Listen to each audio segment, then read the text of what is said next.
Bom, entrando no assunto especificamente, né, a primeira observação que a gente pode fazer é o fato de que o termo religião faz parte de um contexto cultural específico que é ocidental, né? Faz parte aí da nossa história enquanto Ocidente, e eu falo nossa no sentido do hábito da gente se identificar como ocidental, né? É, aí eu tô usando aqui como referência inicial para falar isso o livro do Klaus Rock, acho que o nome do livro é A Ciência da Religião, especificamente, né?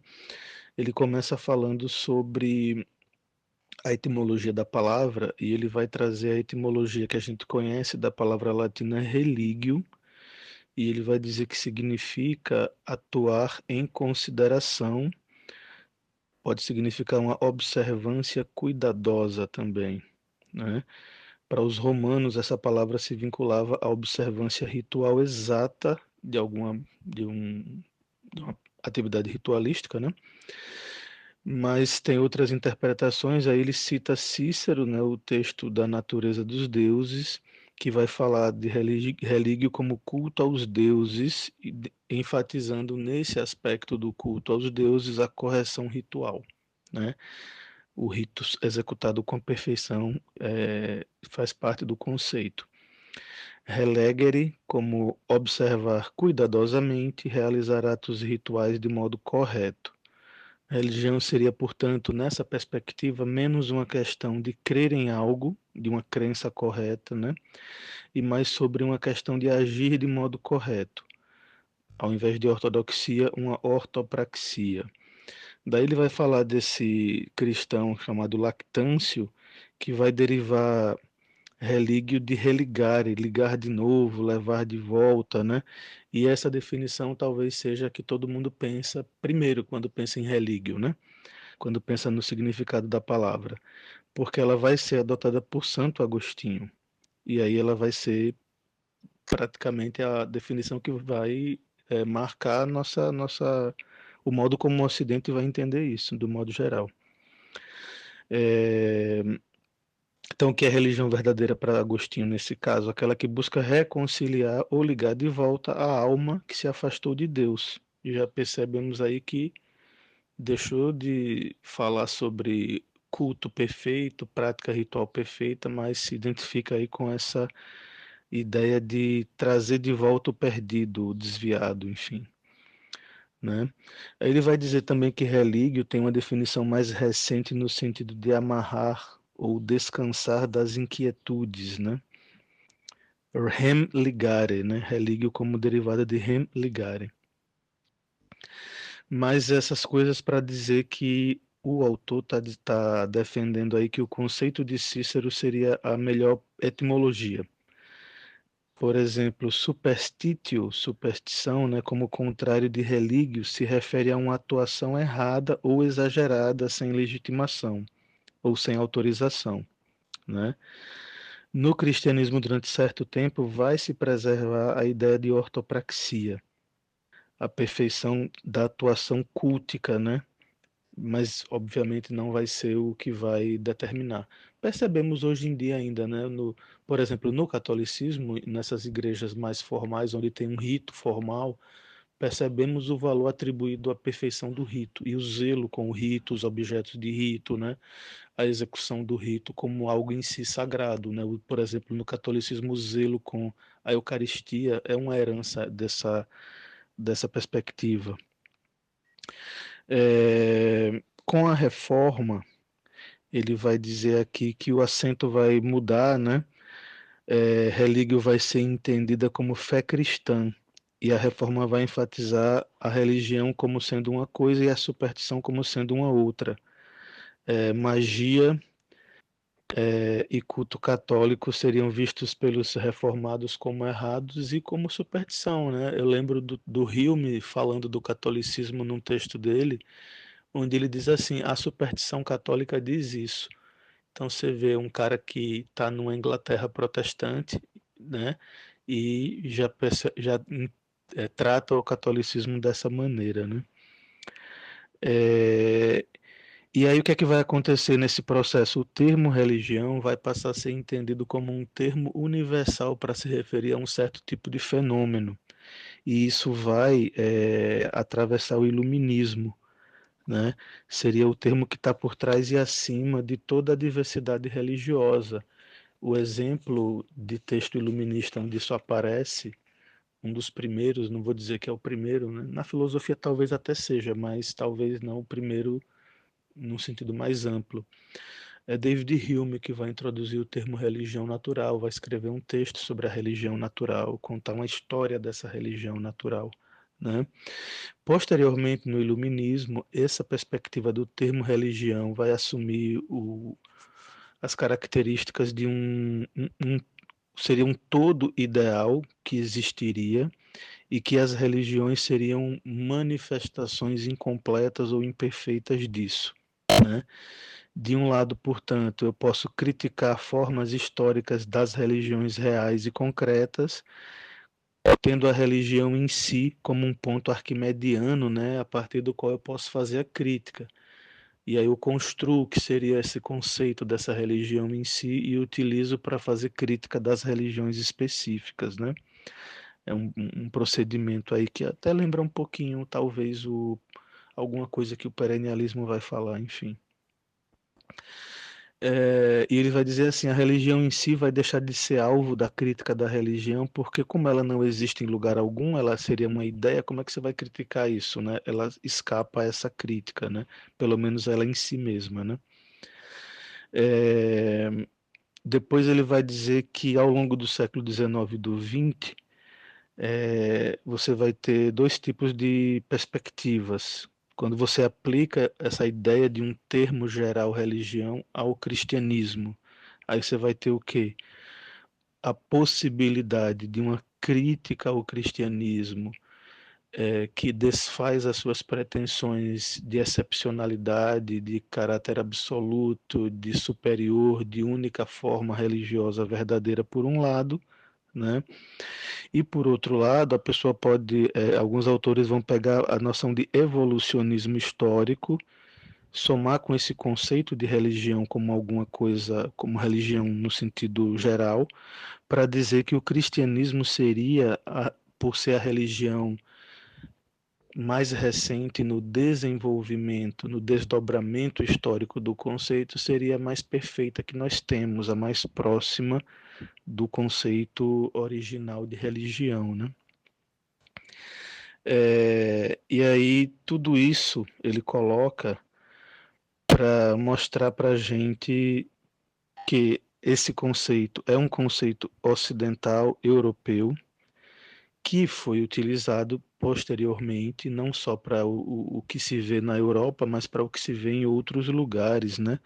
Então, a partir de algum ponto, os europeus passam a observar certos fenômenos e eles vão atribuir o termo religião a esses fenômenos. E se você pensar que durante um tempo tudo era paganismo, era cristianismo, judaísmo, islamismo e paganismo. Paganismo já é uma incompreensão.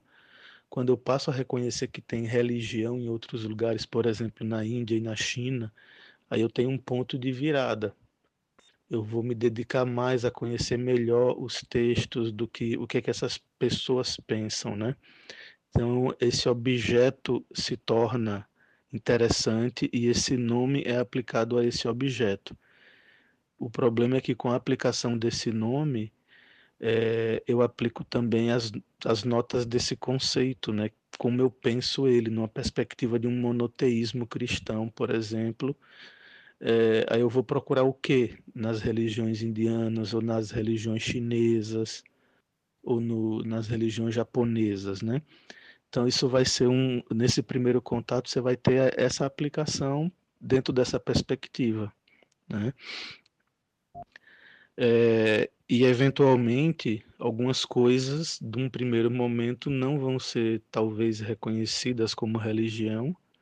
Vai levar um tempinho até que elas sejam reconhecidas como religião, né? Vai ter que ter algum tipo de mudança na compreensão do conceito.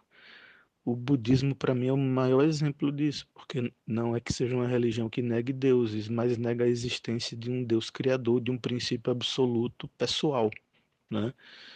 Então, para os europeus isso é complicado, né? E durante muito tempo nas catalogações de religião, o budismo sempre é uma religião difícil de catalogar nesses esquemas aí.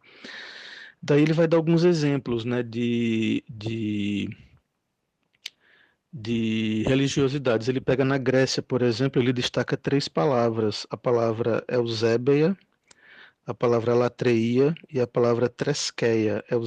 Eusébia significa temor ou respeito, que pode ser dedicado aos deuses, a pessoas veneráveis ou a objetos, valores, normas. Latreia se refere ao serviço cultico, mas pode significar um serviço prestado em geral para alguém. E tresqueia descreve o ato concreto de cumprir um mandamento, não necessariamente que o conteúdo desse mandamento seria sagrado, né? Então, qual é a ideia aqui? É perceber que você tem pontos em comum com o que a gente chama de religião, mas para os gregos antigos tem coisas fundamentais que o nosso conceito ocidental aí passa ao largo disso, né? E assim, tem até estudos mais recentes mesmo que vão dizer que não só no grego, você pega o politeísmo antigo, mesopotâmico, egípcio, enfim, vai ficar meio claro para esses estudiosos que a palavra religião, como a gente entende, é uma palavra complicada para descrever o que eles faziam. A estrutura de prática religiosa, de culto, como essas coisas se encaixam nesses contextos culturais da antiguidade, tornam o termo religião uma palavra problemática para descrever essas coisas, né? E aí ele vai saindo desse campo ocidental, né, expandido. Você pega o mundo árabe, tem a palavra din, que vai significar um acerto, no sentido de acertar uma dívida, no caso, uma dívida com Deus, né? Ele diz que o termo pode designar religião, no caso do Ocidente, mas também alguma coisa a mais, formas de vida, costumes, hábitos, o que o direito regula na comunidade, e essas coisas escapam a uma conceituação ocidental. A Índia nós temos a palavra Dharma, no sânscrito Dhamma em Pali, né? No caso do sânscrito, ela significa o ato dos deuses segurarem o cosmos funcionando, manter o cosmos unido, um princípio ordenador do universo, a lei. Pode significar também a ordem das castas. No budismo você vai ter Dharma ou Dhamma, né? O budismo que usa a língua Pali, que é o Theravada, usa Dhamma, e o budismo de inspiração mais indiana, antiga, né? De outra vertente, vai utilizar Dharma, né? Você tem essas duas escolas aí. O Theravada diz que o Buda ensinou em Pali, mas aí é uma discussão para um outro episódio, né? Falar sobre isso. E no caso do budismo, essa palavra pode se referir a várias coisas. Pode se referir ao ensinamento do Buda, pode se referir à senda óctupla, né? O nobre caminho óctuplo, como uma concretização desse ensinamento, desse caminho. O ensinamento do Buda como um conjunto seria a expressão do Dharma, e o Dharma seria apenas o jeito como as coisas são, né? Isso é uma frase que o budismo usa para dizer que o Buda não inventou uma filosofia da cabeça dele, né? A iluminação faz com que o iluminado veja as coisas como elas realmente são, de modo que cada kalpa ou cada era que tem o seu Buda, o seu iluminado, o ensinamento é o mesmo, porque essa verdade do Dharma é a mesma, é mais ou menos essa a ideia. Essa palavra pode significar também os ensinamentos de outros mestres, frequentemente, né, o Buda fala, né, normalmente eles falam Dhamma e disciplina em conjunto, Dhamma Vinaya, nos textos Pali, né, então o cara diz qual é o Dhamma e a disciplina que você segue, qual é o Dhamma desse professor, enfim, é para descrever também ensinamentos de outros professores aí. Praticar o ensinamento também é Dharma, né? Você pratica o Dharma. A conduta ética também é Dharma. Os fatores essenciais que compõem a existência também são Dharma. Dharmas, no caso, né? O Dhammas. Aí vai ser o objeto de análise de um conjunto dos ensinamentos budistas que é chamado de Abhidhamma, né? Onde você vai, o Abhidharma, onde você vai ter essas coisas sendo analisadas, né?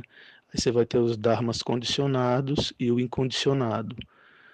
O incondicionado é o Nibbana, ou Nirvana, no caso do Cânone Pali, né? O Abhidharma Sarvastivada, que é uma outra escola de Abhidhamma que a gente conhece porque os textos estão completos, preservados até hoje, eles já têm uma classificação, eles já têm mais de um incondicionado para eles. Mas também, isso aí é uma outra história.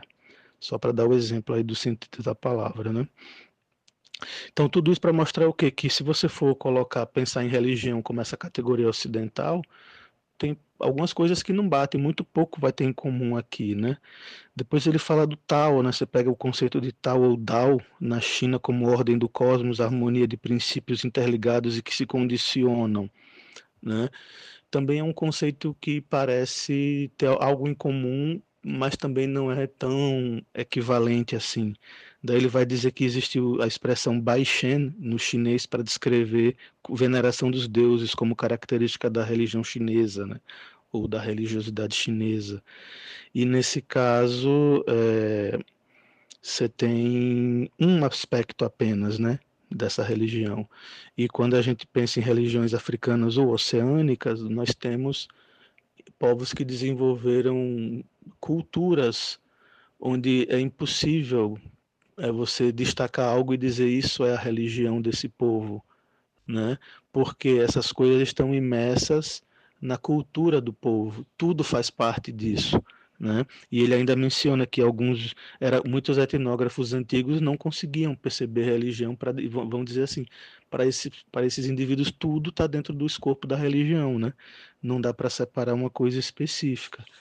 Então esse primeiro áudio, a proposta é explorar livros de ciência das religiões no que eles apresentam de aspectos introdutórios e de tentativas de definição ou de análise do conceito de religião. Eu não vou usar apenas o rock, né? Eu vou tentar explicar e comentar algumas dessas coisas para os colegas poderem falar alguma coisa também em cima dessas coisas que eu falei, para não ficar só um tipo de seminário, né? Então, essa primeira parte foi só para trazer um pouco dessa diversidade desses conceitos de outros lugares, um pouco da história do conceito, para a gente entender que não é uma coisa simples, embora seja uma coisa que a gente veja na nossa vida ao longo da, é, da nossa existência aí, né? A gente vê o fenômeno religioso o tempo todo, a gente reconhece o fenômeno religioso. O problema é quando a gente para pensar sobre ele, né? Aí é que começa a pegar pesada a coisa.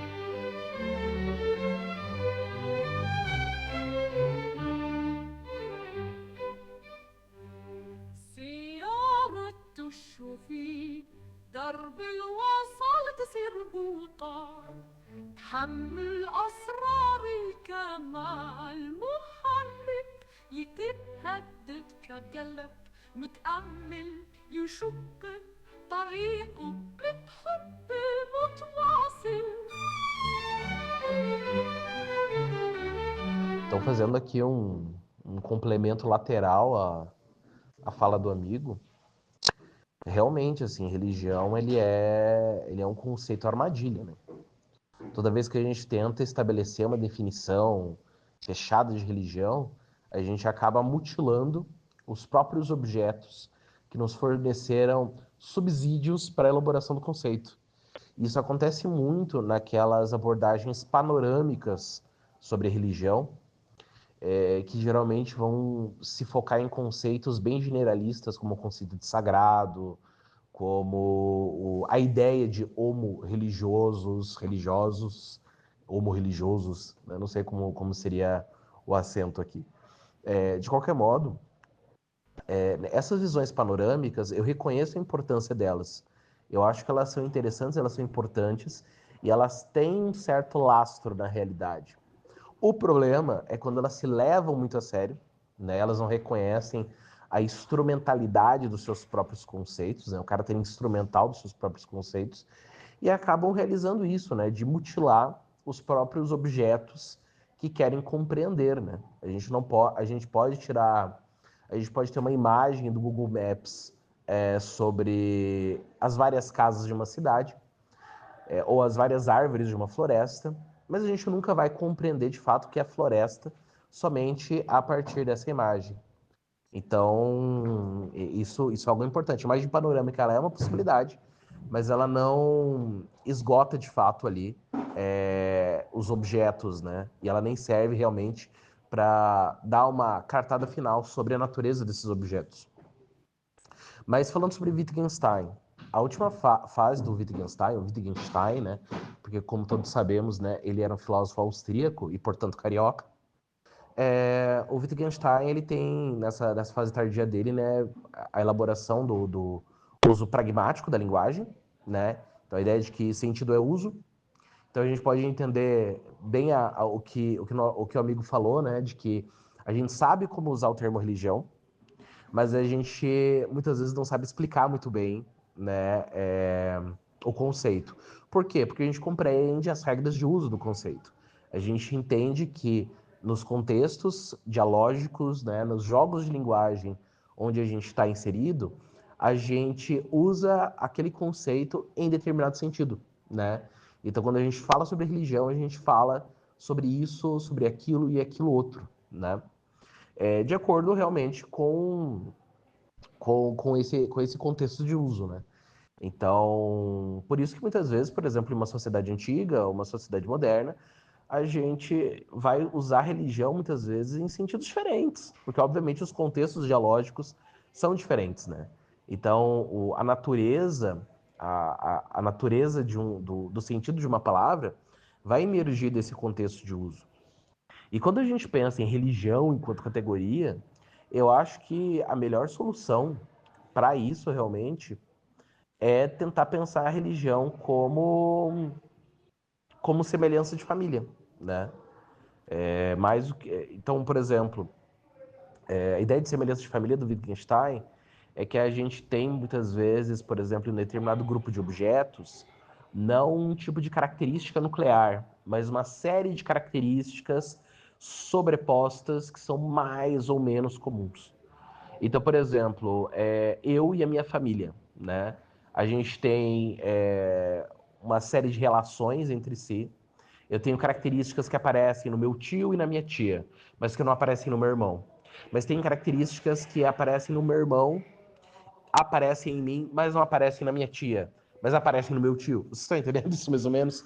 Então, se a gente pega as religiões, né, particulares, a gente pega o budismo, o cristianismo, isso que a gente chama de religião, né? As tradições indígenas e tudo mais, a gente reconhece que existem elementos que aparecem aqui, aparecem ali, aparecem acolá, não aparecem todos ao mesmo tempo, muitas vezes, né? Mas a gente tem ali uma espécie, né, de conjunto de características que estão ali mais ou menos presentes.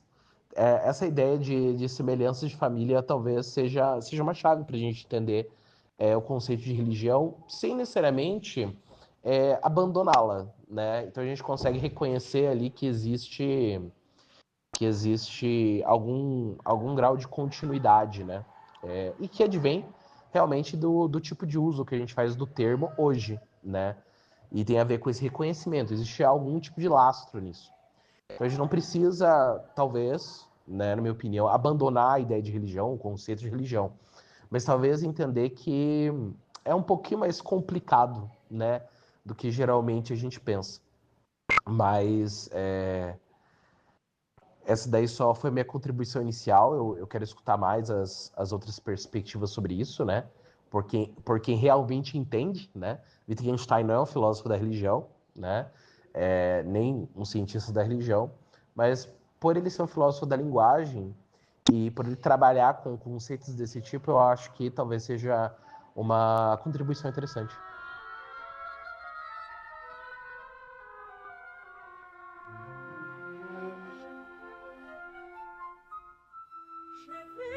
Metallisch gefüllte Nacht, durchbrichst die Grenzen, wo Geister erwacht.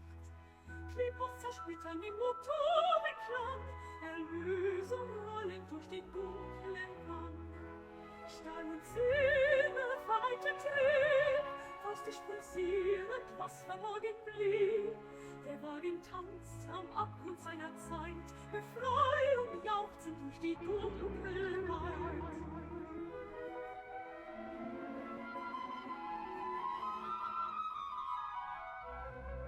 Olha, eu gostaria de relatar uma idiosincrasia que acontece no Rio Grande do Sul. Eu não sei se acontece em outros lugares do Brasil. Eu não lembro de ter escutado isso em algum dos lugares que eu estive. Talvez pode ter sido porque não teve oportunidade de acontecer o assunto, mas eu tenho a impressão que é algo bem idiosincrático, lá do Sul mesmo, assim. Algum amigo aí ou amiga que estiver escutando, me corrija aí, se eu estiver enganado. Algo que é muito comum lá no Sul é se referir a uma pessoa dizendo que ela é de religião. Isso tem um significado muito específico. E queria falar um pouco sobre isso, que embora não seja literalmente o que é religião, né? Fala um pouco sobre essas questões de entendimento do outro, né? Então, quando lá no Rio Grande do Sul alguém fala que fulano de tal ou fulana de tal é de religião, ela está dizendo que essa pessoa é de religião de matriz africana. É basicamente alguém que está relacionado com alguma religião que... Isso é muito importante que eu vou dizer agora. Que tenha alguma coisa a ver com macumba, né? Embora a gente sabe que uma geração mais jovem agora voltou a utilizar, ressignificou aquela questão que tinha se tornado algo pejorativo, dizer que era macumbeiro, o pessoal voltou a dizer, não, eu sou macumbeiro. Se é macumbeiro, não tem nada de errado nisso e tal. Mas para uma geração mais velha,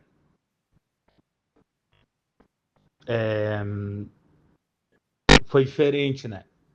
Então, quase todo mundo que eu conheço com mais de 50 anos, às vezes até 40, mais de 30 e tantos, assim, não é tanto um lance de pessoal mais jovem. Mas pessoal com mais de 40, 50 talvez, sempre vai se referir a alguém que é de macumba, né, de religião afro, seja umbanda, candomblé tem menos no sul, mas hoje já tem, nação, vai se referir como fulana de tal é de religião. Estou sendo repetitivo, mas eu quero falar algumas coisas sobre isso. Tem duas formas que isso pode ser dito, mas as duas formas eu acho que para um público que a maioria das pessoas no Rio Grande do Sul é católica, não praticante, pessoal dessa faixa etária, pelo menos, quando se refere a alguém como sendo de religião, ela já está fazendo um movimento que denota pelo menos uma preocupação de ter um mínimo de decoro com relação àquela pessoa. Em vez de dizer que ela é de macumba, que é macumbeiro, né? Ah, você é macumbeiro. Então, quando as pessoas dizem que ela é de religião, ela pode ou estar fazendo isso de uma forma... esqueci a palavra. Fugiu a palavra disso. Condescendente, e falando tipo, fulano é de religião, tipo, naqueles, até faz aquele movimento com a mão, assim, tipo, vá, né? Um lance meio, deixa fulano de tal lá praticando esses ritos primitivos e infantilizados. E tem uma segunda forma de falar isso, mas é muito sutil a diferença, né? Porque a frase é a mesma, não muda. Que é, fulano é de religião. E tu vê na expressão da pessoa, que, repito, na grande maioria das vezes é cristã, católico,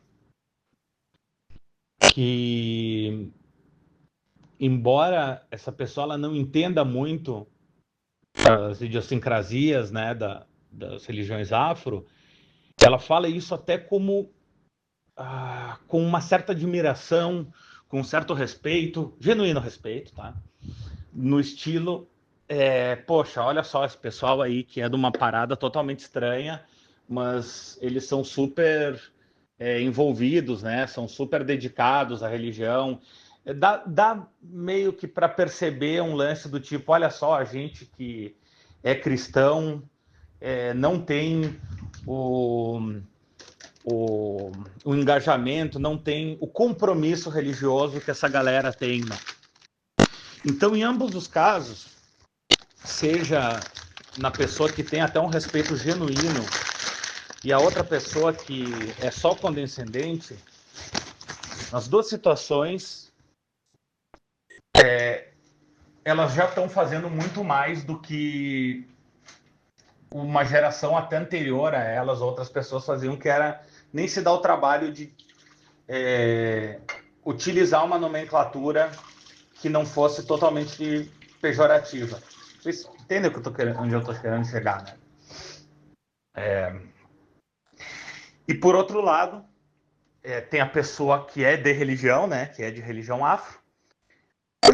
Cara, eu não conheço ninguém, não me lembro de ninguém que esteja acima dos 50 anos, que seja um bandista, candomblessista ou de nação, que não se refira a si mesmo como eu sou de religião.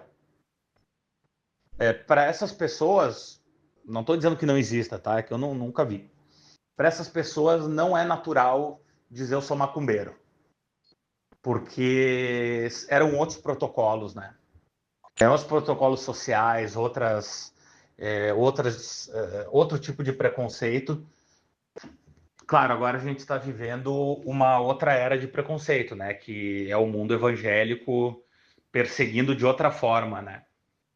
Bem mais agressiva e tal do que era o preconceito social do católico comum nos anos 80 ou nos anos 90, assim, né?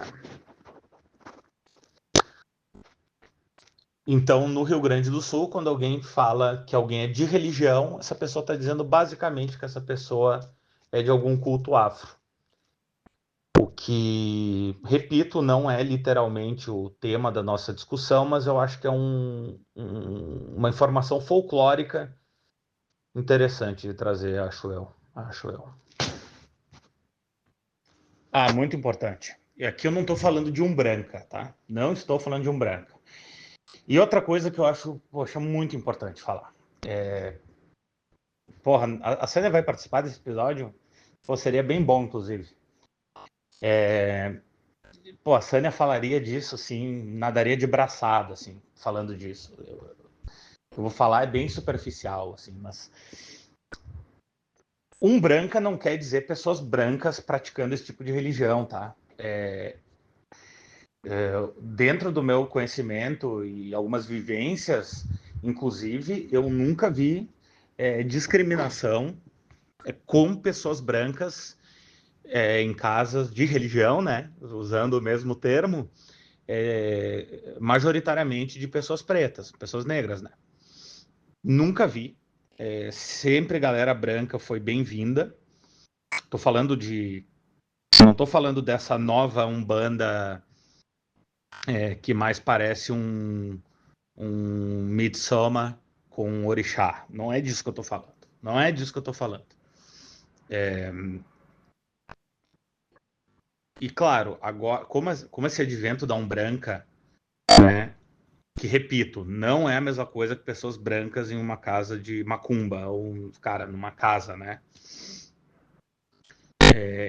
Mas como esse lance da Umbranca é um advento novo, relativamente novo, os protocolos de aceitação social vão ser outros, né?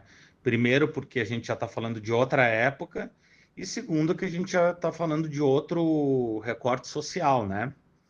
Então, é claro que problemas do passado vão ou não existir, ou então vão continuar existindo apenas para determinada parcela dos envolvidos. E o mais importante aqui, se é que dá para a gente colocar as duas coisas numa mesma categoria, que eu particularmente acho que não. Interessante a visão de Maimônides, né, sobre religião e sobre o conhecimento de Deus, né? Bom, em primeiro lugar, uma coisa que é um axioma do judaísmo é que religião é mais observação do que outra coisa, né?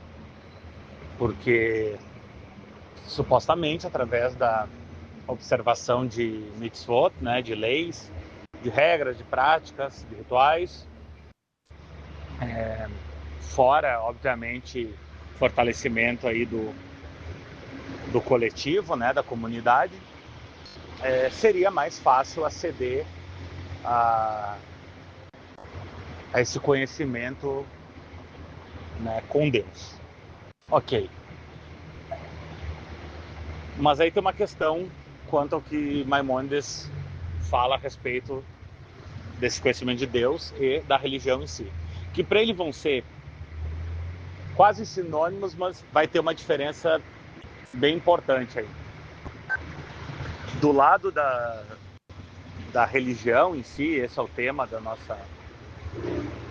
nosso episódio, ele vai se dedicar a escrever, mas escrever muito sobre leis. E, obviamente, essas leis vão ter muito mais interesse para quem...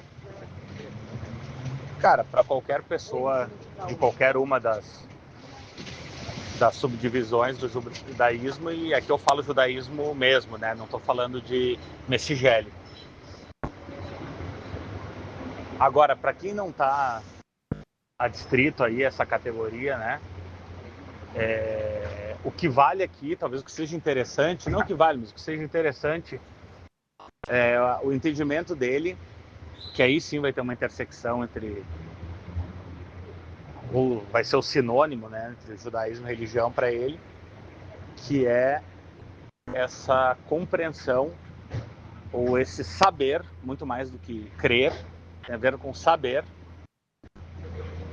que Deus é unidade e como unidade é indivisível, né? Vai ter alguma relação com o monoteísmo absoluto do Spinoza, mas é um pouco diferente aqui.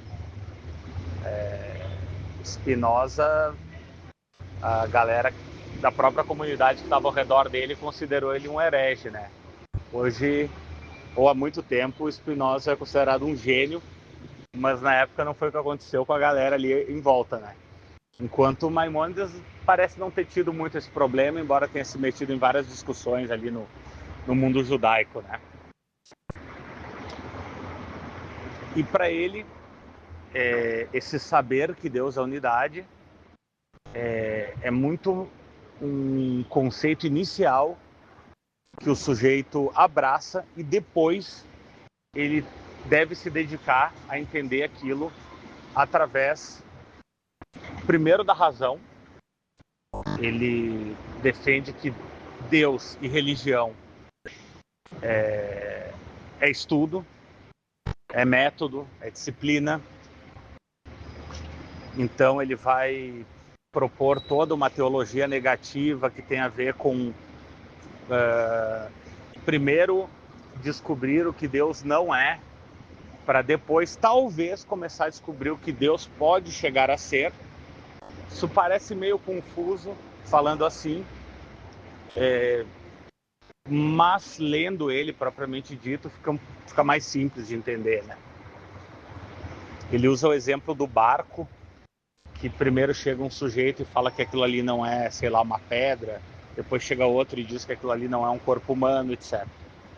A analogia é bem simples assim, mas para explicar que quando não se tem absolutamente nenhuma noção do que pode ser algo totalmente especulativo, é melhor ir descartando primeiro coisas para depois inferir, né, positivamente. Beleza. Bom, beleza, esse por um lado. Então ele faz um elogio constante ao método, ao estudo, ao aprendizado, a ler, ler, ler, ler, pensar, pensar muito, meditar, pensar mais, ler mais, pensar mais, né? Mas, ao mesmo tempo, ele vai dizer que a gente aqui, agora, encarnado aqui, né, no corpo, por melhor que seja o intelecto do sujeito, não tem forma das limitações aqui né, do reino de Malkuth, né, nos permita aqui, aqui agora, né, de novo repito, ter o entendimento total do que é Deus. Só que ao mesmo tempo que ele diz que nesse sentido o corpo é um empecilho, ele não é um crítico do corpo. Ele vai um pouco da contramão do gnosticismo, que vê o corpo como um entrave entre o sujeito e o criador, né? E aqui não é uma questão, pelo menos não da minha parte, provavelmente nem da dele também, criticar isso, mas ver isso de uma outra forma, que se a gente tem corpo e está aqui agora, por algum motivo né? E fazer o caminho de contactar, né? Acho que um dos guris aí falou que religião, né, é observação, observância, que é um preceito básico do judaísmo, enquanto depois tem uma outra interpretação que diz que, né, seria um religar com o Criador. Aqui as duas coisas vão servir, né? Aqui as duas coisas vão servir. Ao mesmo tempo que sim, é necessária observação, pelo menos para o mundo da ortodoxia judaica. Por outro lado, tem essa tentativa de entendimento e talvez não seja um religar literal com Deus, porque o ser humano ele não estaria desligado de Deus nesse sistema, né? Senão apenas estaria aqui para alguma coisa que é muito difícil entender, não é mesmo? E ele mesmo, tá? Boa parte da filosofia dele é tentar descobrir a finalidade de cada uma das coisas, né? Do ser humano, da minhoca, do macaco. Macaco foi o que falei, mas provavelmente também, né? Tá, tinha me perdido um pouco aqui, mas é basicamente o seguinte: ele não vai querer ser uma seta, nem nada do tipo, nem passar por nenhum processo de mortificação. A proposta dele é dizer que Deus é a unidade da qual emanam todas as coisas, e o lance é estudar, o lance é praticar, é observar, é meditar, é sempre ter dúvida. Isso que eu acho que é a parte mais legal disso. Embora ele faça afirmações totalmente categóricas, ele faz um elogio à dúvida, né? E nunca ter lá muita certeza absoluta, o que é um paradoxo, mas me parece interessante. E eu acho que outra coisa que vale mencionar aqui é que nos últimos anos dele, não tão poucos assim, mas nos últimos anos dele, ele era médico, tá aqui só em 1200, né? Vai saber o que significa ser médico nessa época, mas pelo que considerar médico de fato, repito, seja lá o que era ser médico de fato nessa época, se bem que né? Tô pensando aqui em vários exemplos do meu dia a dia, né? O que é ser médico hoje. Tá. Mas nos últimos anos dele, ele praticamente deixou de escrever e foi colocar o bagulho na prática, assim. Então, depois que ele teorizou tudo que ele queria, ou podia, ou conseguiu sobre, ele largou mão de fazer mais alguns trabalhos que ele achou que iam ser redundantes. A tradução da principal obra dele, que ele escreveu em árabe. Isso é muito interessante, né? Escreveu em árabe e queria traduzir para o hebraico, e agora não tenho certeza se ele escreveu em árabe em caracteres árabes ou se ele escreveu em árabe em caracteres hebraicos, o que era uma possibilidade na época. Ele deixou para um outro maluco traduzir porque não ia dar tempo. né? E aí ele foi se dedicar basicamente à medicina. Foi meter a mão na galera, né? Porque, segundo ele, tem uma hora que, ou ele entendeu que tem uma hora que tem que sair do mundo teórico da especulação e fazer. E aqui quem fala isso é o Abraham Heschel, que escreveu obras sobre o Maimonides. Ele foi praticar o tal do imitatio Dei, né? Foi ser o mais próximo do que seria uma manifestação de Deus na Terra dentro da concepção dele. E aí entra num conceito que acho importante deixar para quem acabou aqui por causa da Bib Brasilis, né? E ia ser o motivo do nosso último episódio. A gente nem acabou nem jogando no ar, nem terminou de gravar e deletou. Que era: a vida é mais do que isso, né? Isso que a gente está vendo, né? A vida é mais do que tudo ser uma merda e nada vale a pena. A gente não pode cair. A gente pode reclamar, sim, vamos reclamar pra caralho, vamos odiar tudo, meio que de brincadeira, meio a sério, mas a vida é muito mais do que o niilismo, né? É muito mais do que isso. Pois isso aqui foi um resumo bem vagabundo, assim, mas bem vagabundo, da teologia de Maimônides, tá? Mas bem do vagabundo. Quem sabe num próximo episódio, a gente entrando em assuntos mais específicos, eu consiga entregar algo um pouco menos sem vergonha, né? Mas nada que eu falei aí eu tirei do cu, tá? Pelo menos isso. Pô, e para dar um exemplo de uma estrutura extremamente religiosa, porém sem Deus mediante, acho que eu vou citar Freud, que, embora fosse ateu, todo o sistema de pensamento dele é muito baseado no método talmúdico, né? Embora ele não tenha sido um talmudista, consta que o pai dele foi, que o avô dele foi, né? E, pô, não é bem claro que o método dele, quando ele estava tateando no escuro, quando não sabia porra nenhuma de subjetividades humanas dentro da prática médica, né? Embora, né, repito, assim, menciono Freud porque nós estamos falando de um cara que não tinha uma crença em Deus,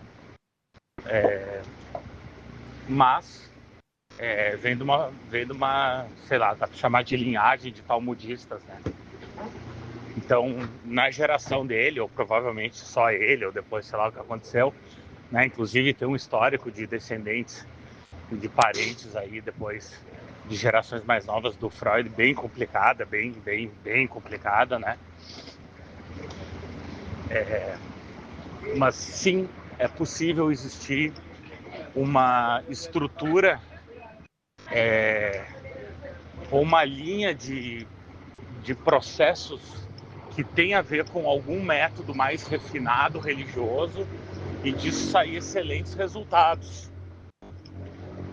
Claro, na questão do próprio Zygmunt, né, as maiores luzes e os maiores defeitos dele, inclusive, provavelmente tem a ver com essa característica dele ser um patriarca ainda de uma época, embora ele não fosse, né, toda a influência dele vem ali de uma linha mais dura de um judaísmo europeu, que agora eu não tenho certeza se o pai dele era ortodoxo ou era reformista, mas eu tenho quase... Agora estou na dúvida. Eu acho que era ortodoxo, mas pela região lá da Áustria, aqueles lados, poderia ser reformista. Mas assim, repito, as principais luzes e as principais vicissitudes dele, poderia se dizer que ainda essa característica de uma época ainda muito engessada, né? Então, Não vou nem falar o lance de sexismo, porque, porra, cara, isso era moeda comum na época, assim, né? Sempre digo, meio brincando, mas meio a sério pra galera. Bom, beleza, né? Criticar escritos do velho Freud e tal, que é um cara que nasceu há quase 200 anos, né? Mas assim, vamos ver como é que é nosso pai e nosso namorado primeiro, para ver se ele não é até mais escroto que o Freud, não tem a desculpa de ser daquele tempo, né? Fora que o Freud foi um gênio e provavelmente teu pai e teu namorado não são, né? E aí, mas eu dizia que fora essas coisas positivas, né?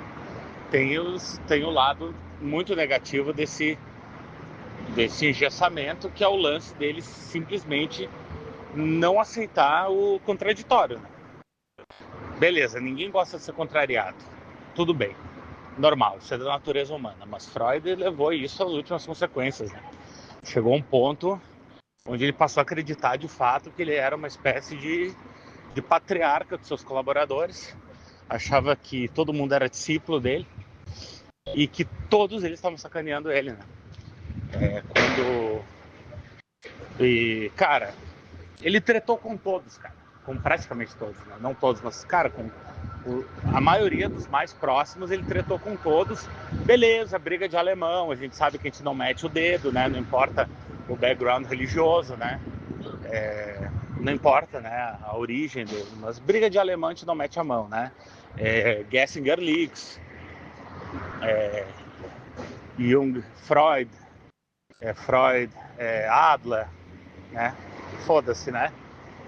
Mas tem esse problema também, né? Tu vê como os backgrounds religiosos, eles podem ser muito positivos, ao contrário do senso comum do ateu de internet, mas também podem ser uma merda e podem ser os dois ao mesmo tempo, né?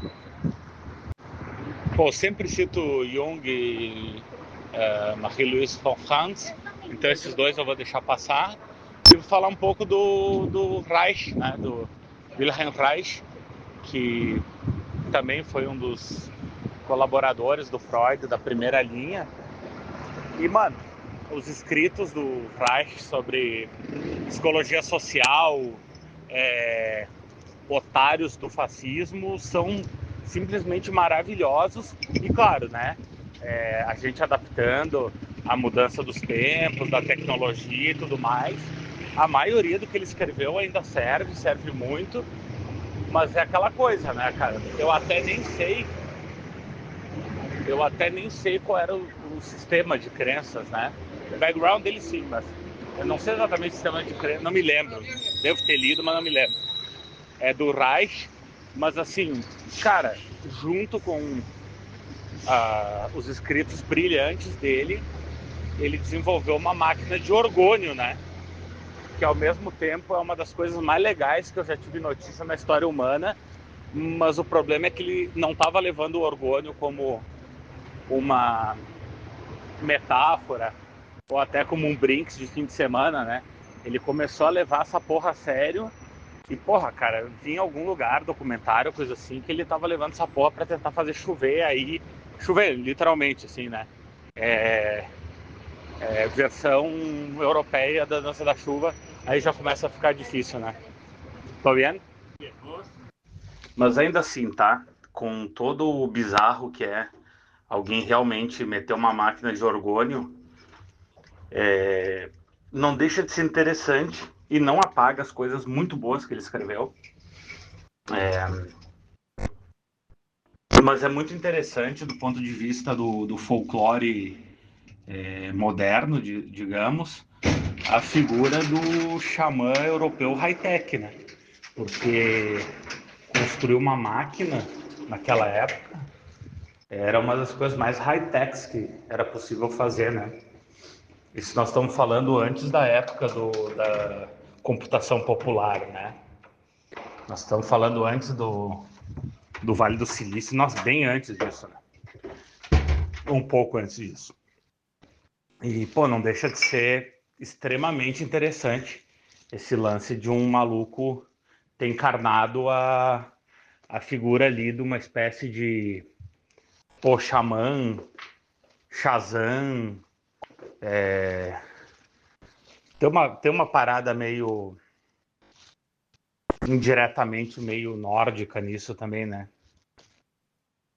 أيها الشيفي يا رمز الحكمة سيارة حمل روح الرحلة المألفة عجلاتك تدور كدوائر العلم وصوتك همس من أسرار Continuando o que eu estava falando, no primeiro momento a gente fez um panorama aí de várias abordagens ao longo da história, inclusive de quando não há propriamente uma ciência da religião como nós entendemos hoje, né? Aí a gente fala de filosofia também, psicologia, enfim, todas as várias áreas do conhecimento que, de certa forma, lidam em algum momento com a religião, desenvolveram teorias sobre a religião, né? Aí, depois desse momento, a gente tem algumas possibilidades para entender o termo religião, se perguntando inicialmente se haveria algo comum que esse termo representasse, tá? E isso sempre vai ser um problema, né, desse termo. Ao mesmo tempo que ele é algo ocidental, feito para dar conta de fenômenos ocidentais, né? Acabou que ele se tornou, por várias questões aí da história, um termo que tem uso com pretensões universais. Não vou nem dizer universal, vou dizer com pretensões universais, né? Devido a como a história do Ocidente se constitui e por aí vai. Então, nesse sentido, parece que um caminho seria supor que existe alguma coisa de comum em todas as religiões. E a busca desse elemento comum nos daria essa definição, né? E aí a gente tem duas abordagens nesse sentido, dois modelões grandes aí, que você tem vários autores que vão ser representantes de cada uma delas, né? Um a gente pode chamar de abordagem substancialista e a outra de funcionalista. No caso da substancialista, haveria algum tipo de conteúdo comum, algum tipo de essência ou de substância comum a todas as religiões, que seria descoberto pelo estudo, pela comparação, por aí vai. No caso da funcionalista, as religiões seriam coisas que realizam algo, né?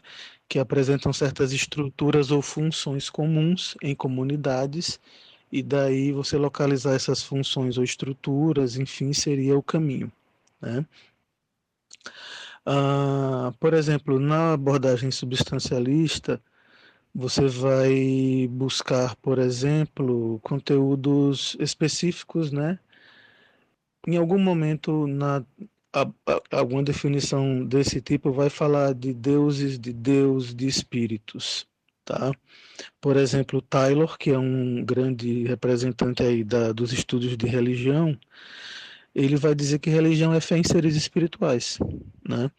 Então haveria, num primeiro momento, uma fé em alguns seres, eventualmente deuses, e, por fim, o monoteísmo.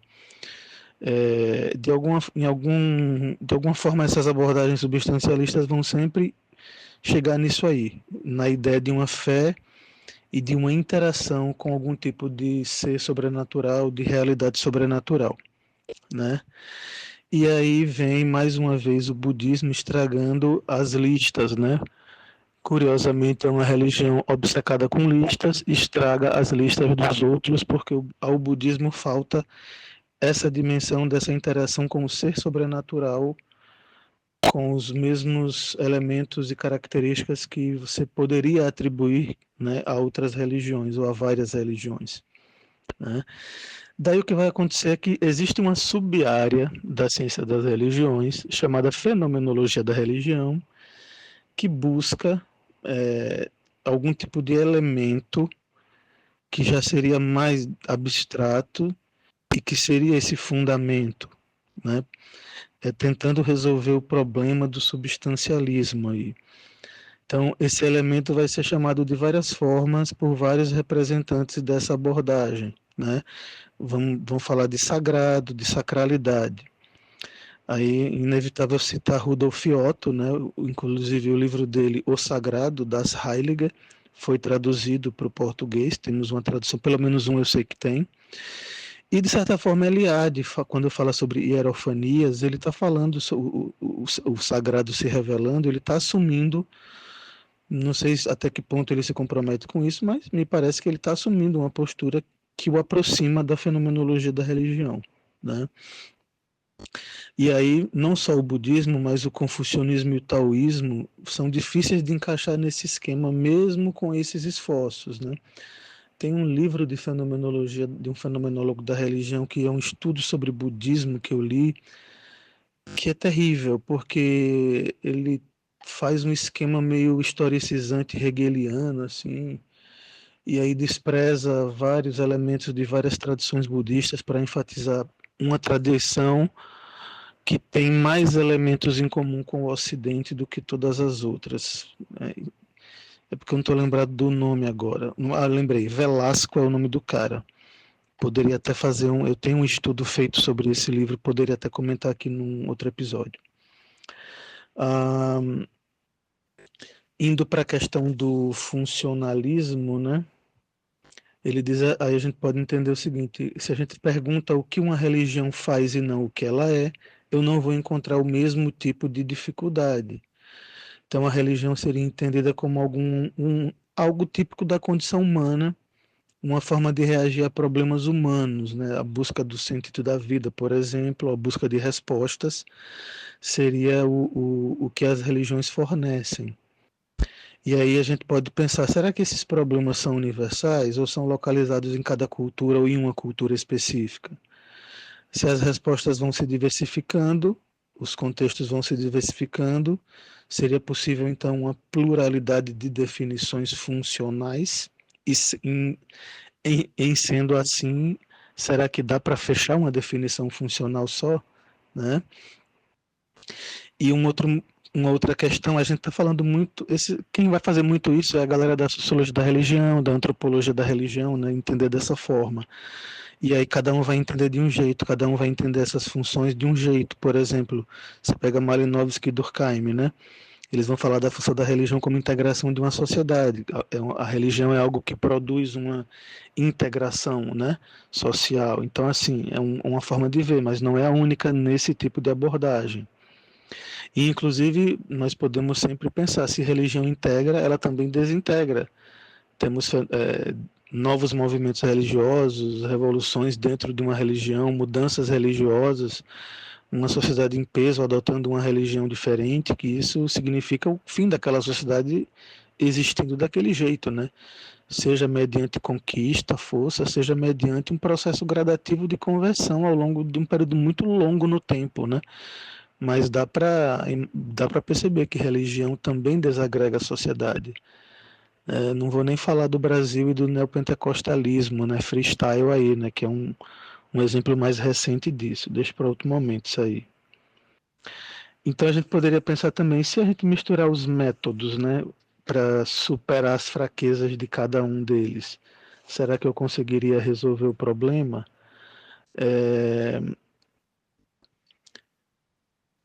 Mais uma vez, surge o quê? Várias respostas possíveis e, portanto, nenhuma que meio que calha a boca de todo mundo, vamos dizer assim, né?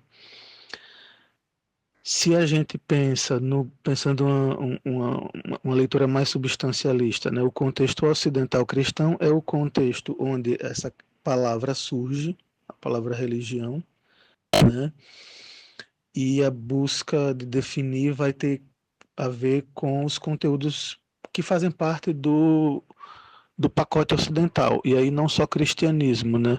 O Ocidente está familiarizado com o cristianismo, o judaísmo, o islamismo e a religião grega antiga. São as principais referências da gente. Quanto mais longe a gente chega disso, menos os protótipos que deu para construir com isso na nossa história vão funcionar, né? Então, uma solução seria, dentro dos estudos de ciência da religião, uma solução poderia ser: vamos deixar a religião como um conceito em aberto, sem fechar nada. Só que daí, se eu deixo como aberto, eu estou dizendo o quê? Que ciência da religião não tem objeto, que ela deveria se assimilar a uma das áreas quaisquer onde religião é algo que se estuda, como, por exemplo, na teologia, ou mesmo como um setor da sociologia, né, um setor da antropologia, ou um setor da filosofia, da filologia, enfim, seria uma consequência disso aí, né? Então a gente vai ver aqui algumas tentativas de, bem rapidinho, né? Tem um estudioso chamado Jacques Vardenburg, que vai entender, ele vai dizer que a religião é um tipo de orientação, e as religiões seriam sistemas de orientação. Né? Nesse sentido, inclusive, dá para encaixar um sistema de orientação que não se percebe nem como religioso, né? Nessa perspectiva desse estudioso aqui. Mas é uma definição interessante porque mantém uma abertura e dá para você pensar, quando se estuda várias religiões, em elementos que caracterizam melhor o sistema de orientação religioso, né? Depois eles citam dois estudiosos, Glock e Rodney Stark, por exemplo, que essa abordagem aqui é uma abordagem interessante. Esses autores, não só eles, mas tem mais alguns que falam sobre dimensões da religiosidade, definir a religião pelas dimensões que ela apresenta, né? No caso deles, a dimensão ideológica, ritualística, de experiência, intelectual, pragmática. Esse tipo de lista não é definitivo, não é fechado. Ninian Smart, que é um outro estudioso, fala também, tem uma lista própria dessas dimensões. Ursula Bos Nining também tem. E, salvo engano, o primeiro capítulo do Grechat, aquele livro O que é a Ciência da Religião, ele fala dessas dimensões religiosas, né? E aqui é interessante por quê? Porque, apesar de, mais uma vez, uma multiplicidade de propostas seguindo essa estrutura, você tem duas coisas curiosas aqui. Primeiro, a constatação de que as definições habituais, costumeiras aí, são sempre unidimensionais. O substancialismo tende a ser unidimensional, e mesmo o funcionalismo nas suas formas classiconas lá vai ser sempre unidimensional, vai pegar um aspecto e dizer que é o mais importante, né? E a segunda coisa é que, nesse sentido aqui, a religião vai abranger uma família de componentes, e daí o termo precisa se referir a uma série de fatores, onde a disciplina, a ciência da religião, consiga localizar seu próprio objeto, né, que é o fenômeno religioso. E quem constrói o quadro referencial para isso são os próprios cientistas da religião, né?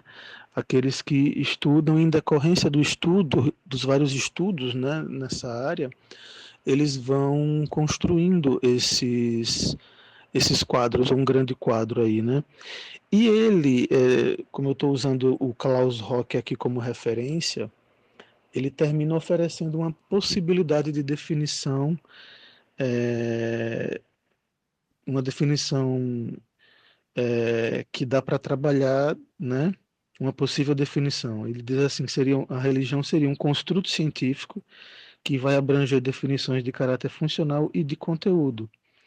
E a partir dessas duas aqui, você pode estabelecer relações entre formas de expressão, por exemplo, né? Esse tipo de definição vai englobar essa última leva de autores que eu falei, que apresenta as dimensões possíveis da religiosidade, né? Esses elementos e formas que ele está propondo seriam essas dimensões, né? Então, assim, é uma primeira possibilidade que eu estou trazendo de, primeiro, fazer uma revisão bem resumida, obviamente, né? A gente não entrou em nada em profundidade aqui, de estudos antes de haver ciência da religião, porque o fenômeno religioso é objeto de estudo antes de haver uma ciência da religião, a cada perspectiva científica, né? Inclusive, um teórico alemão que ensina no Brasil, o professor Frank Uzarsky, né? Tem o livro dele, que é o Espectro Disciplinar das Ciências das Religiões, onde ele vai falar sobre o fato de que esse campo do conhecimento é composto de um espectro disciplinar. Então você tem a história da religião, antropologia, sociologia, enfim, várias disciplinas compõem esse campo, né? Ele é um campo muito híbrido, muito feito de cruzamentos de disciplinas diferentes, né? Então, o primeiro momento do que eu queria falar é isso, dependendo de vocês, caso achem que vale a pena, posso trazer ainda, eu queria trazer ainda Grechá, que não faz esse trajeto, já entra no problema do que é religião, de como definir para trabalhar, e mais uma coisinha ou outra aí que eu poderia trazer ainda nesse episódio, certo? Fica aí a critério dos colegas avaliarem se vale a pena ou não.